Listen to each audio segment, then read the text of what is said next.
There is the Frenchman. He's got some decent references up ahead of him. Third sector flashes up now for Viñales. He loses 2/10. Oh, and Quartararo is on it here. It's going to be seriously tight. Oh, he was close to track limits there. There was the Frenchman. Oh, we said earlier on, or I said earlier on, perhaps unthinkable that he would be fighting for pole position. Well, that's become the thinkable now, as we need to be. Our eyes transfixed on this man, the number 20, Fabio Quartararo. Is he going on the front row of the grid? He's gone pole! Awesome by Fabio Quartararo. We are sat next to the French commentary team here in the commentary boxes. They are going absolutely ballistic. Looks like we have pole position. Congratulations. Yeah! Thank you very much. Brilliant scenes. What a magic moment. And Lynn Jarvis, who in the other side of the garage has been licking wounds over Rossi and Maverick Viñales, cannot believe it. What a job from this team. Such a well-oiled squad. This is just what dreams are made of. And I tell you what, Matt, this young man, as you've said already, has been tearing up trees since he's come into the championship. He has been astonishing, and this is just a cherry on top. An outstanding pole position from 20-year-old Fabio Quartararo, who many people laughed at. Sorry to interrupt, guys, but we have just got to bring you this. There's a massive crash here for Marc Marquez. I mean monumental. There's nothing left at the back of the bike, and he's hurt. The tyre has been ripped off the rim. Is there even a swing arm still on that motorcycle? I really apologise to Davide Brivio there, but this is massive. This is an absolute monster crash for Marc Marquez. That Repsol Honda is completely demolished. He's just about getting to his feet.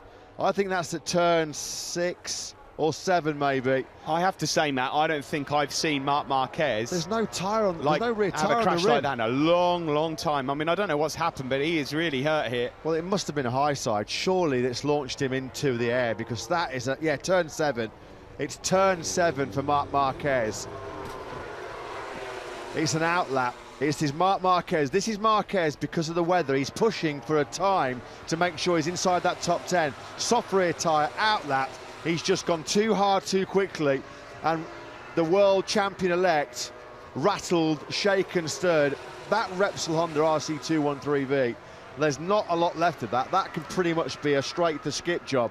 He's just about regathering his composure. He's had the wind knocked out of him here, big style as Marc Marquez. Thankfully, it looks like there is no serious injury, because he's taken an almighty whack there. Marquez gets the 2-bike slipstream on the factory Honda, and Marc Marquez hits the front here in Mugello. Has he timed this to absolute perfection? Asking major questions. The two Ducatis, all 3 of them almost had contact. Petrucci ran the title line, picked up the Vizioso, he picked up Marc Marquez, and after all that, Petrucci still leads. Petrucci leads, but Marquez is making shapes. He's trying to find a way through on the number 9. His Rin's still in this one because of all what's just happened into turn 1.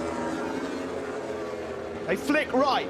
Petrucci, Marquez, Dovi, Rins. Dovi will not want to finish third here. Oh, I thought he was going to have a look there into Zaffelli, into Casanova, sorry. Now into Zaffelli, the left-hander. Petrucci half a lap away from a famous, fantastic, unforgettable first victory in Motogp here in Mugello. Marquez and Dovizioso, though, are piling on the pressure. Up into Arrabbiata 2 for the final time. It's still Petrucci. Dovi's got to pounce. He's got to pounce. Is he going to make it into here? No. Marquez is having a look as well. Look at this. Is he going to pull off the move here? No. Dovi's getting close as well. We're entering the final sector shortly. Well, it's going to be all about surely a move into the final corner. Bacchini, can Marquez get it lined up? Can he nail Biondetti 1 and 2? Through current tyre for the final time, and Danilo Petrucci now just 3 corners away from his first Grand Prix victory. Can he hold firm into Bacchini? Can he hold the slipstream off from Marc Marquez and Andrea Dovizioso? Petrucci then comes to turn 15. He leads Dovizioso, trying to find up the way, but Marc Marquez can't find a way through. Petrucci still leads into the final corner. It's all about the slipstream. Rins is challenging Dovizioso. It won't be a win for them. The checkered flag is out here in Mugello. What's going to happen? Oh, it is! Petrucci! He's done it! Petrucci's dream is realised. He is a Motogp winner at last, and he will tear the roof off Mugello. 1 lap to go here. The British fans are on their feet. It's Marquez versus Rins around the outside of Woodcote. You can't do that. No, they're side by side. Unbelievable. Rins is off the circuit almost. And look at Vinales. Vinales coming right back into contention. Through Stowe for the final time. Up towards Magnus and Beckett. It's Marquez from Rins. How on earth did Rins have the bravery and the courage to ride around the outside and Marquez through Woodcote? I've never seen that happen before.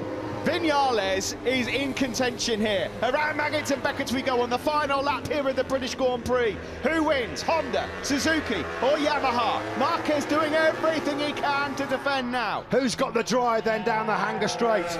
Marquez has got the advantage. Alex Rins is not close enough to attack into Stowe corner. Marquez gets it sideways on the braking zone. He's in deep, but he'll pull it down to the apex. It's still Marquez almost half a way round this final lap of the British Grand Prix. Rins not close enough to strike at Vale. Back wheel in the air from Marquez as he breaks deep down into Vale corner turns 8 and 9. Vinales trying to reach and touch these guys, but it's not happening. We're running out of time here for Rins to make a move. Through Club for the final time. Marquez, Rins and Vinales up into Abbey.